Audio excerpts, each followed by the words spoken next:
साथीहरु नमस्कार। हामी अहिले पाङसाङ पिक धादिङ जिल्लाको 3850 मिटरको पाङसाङ पिक छौं र तपाईले तल देख्नुभएको पाङसाङ पास चाहिँ खास त्यो हो हैन।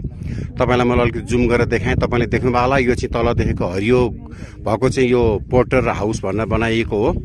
यो चाहिँ पाङसाङ पास हो। यहाँबाट तपाईले गेट देख्नुहुन्छ, यो पाङसाङ गेट भन्छ यसलाई। र म तपाईलाई अलिअलि डिस्क्रिप्सन गरेर प्रयत्न गरेँ। यो चाहिँ तपाईको हामी अहिले 39 मिटरको उचाइमा छौं। पाङसाङ पिस तल पास 3850 र करिब 50 मिटरको माथिको हामी पाङसाङ एरियामा छौं।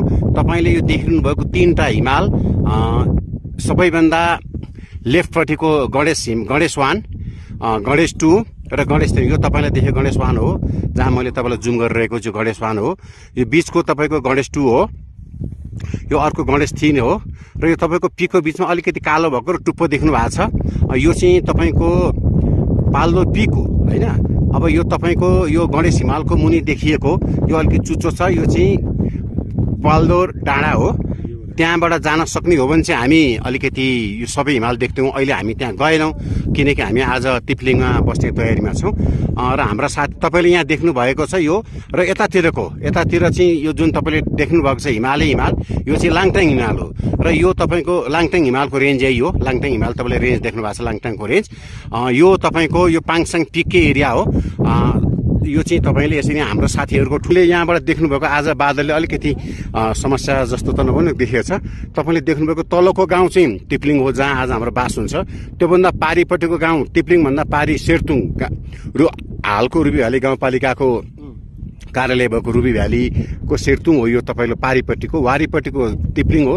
र त्योभन्दा पर हरियो घाँसमा भएको सानो बस्ती देखिन्छ, त्यो चाहिँ लापा गाउँ हो। यसरी चाहिँ हाम्रो अब जंगलको एरिया सुरु हुन्छ।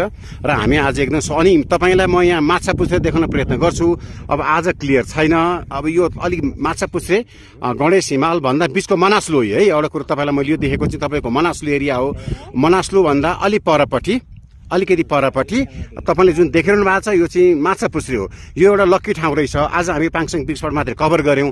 यदि हामीले पोलदार पिकबाट कभर गर्ने हो भने चाहिँ करिब यहाँबाट गणेश हिमाल 1 2 3, लाङटाङ, मनासलु, माछापुच्छ्रे र पोलदार पिक समेत गरी 5-7 वटा हिमालको रेन्ज देखिँदैछ। यो चाहिँ चारैतिर एकदमै देख्न सक्ने साह्रै सुन्दर ठाउँ रहेछ।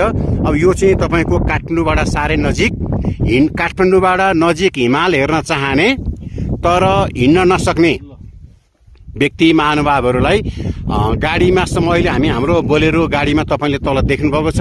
2वटा बोलेरो गाडी छ। एउटा डिभिजन 1 कार्यालय हाम्रो धादिङको, एउटा सेतो गाडी चाहिँ नुवाकोटको डिभिजन 1 कार्यालय गाडी। हामी यो अनुगमन पनि हो। हामी अन्तर जिल्ला बैठक छलफलमा पनि छौं। र यो चाहिँ धादिङ जिल्लाको एउटा one of the best destination बनाउने, गन्तव्य बनाउने र काठमाडौँ उपत्यकामा रहेका हिँड्न नसक्ने या हिँड्न सक्ने दुवै खालका यो चाहिँ सौभाग्यशाली ठाउँ किन पनि हो भने जो हिँड्न सक्दैन, हिँड्न नसक्नेलाई पनि कभर हुने गरी यो ठाउँ छ। तपाईले देख्नु भएको छ। आज अहिले दिनको 2 साढे 2 जति बजेको छ। अहिले अब आज थोरै क्लाउडी पनि छ। त्यस हिसाबले हामीले भने जति पर्याप्त खुल्न त पाएन। तर यदि हामीले बिहान ओपन क्लाउड भएको ठाउँमा तपाई अन्दाज गर्न सक्नुहुन्छ। यहाँबाट 5-7 वटा 8 वटा हिमालको रेन्ज एकै ठाउँमा देखिने यो असाध्यै महत्त्वपूर्ण ठाउँ हुन सक्छ। र म फेरि पनि तपाईलाई के पोल्ला डाँडा पिक होइन, पोल्ला डाँडा भन्ने रहेछ।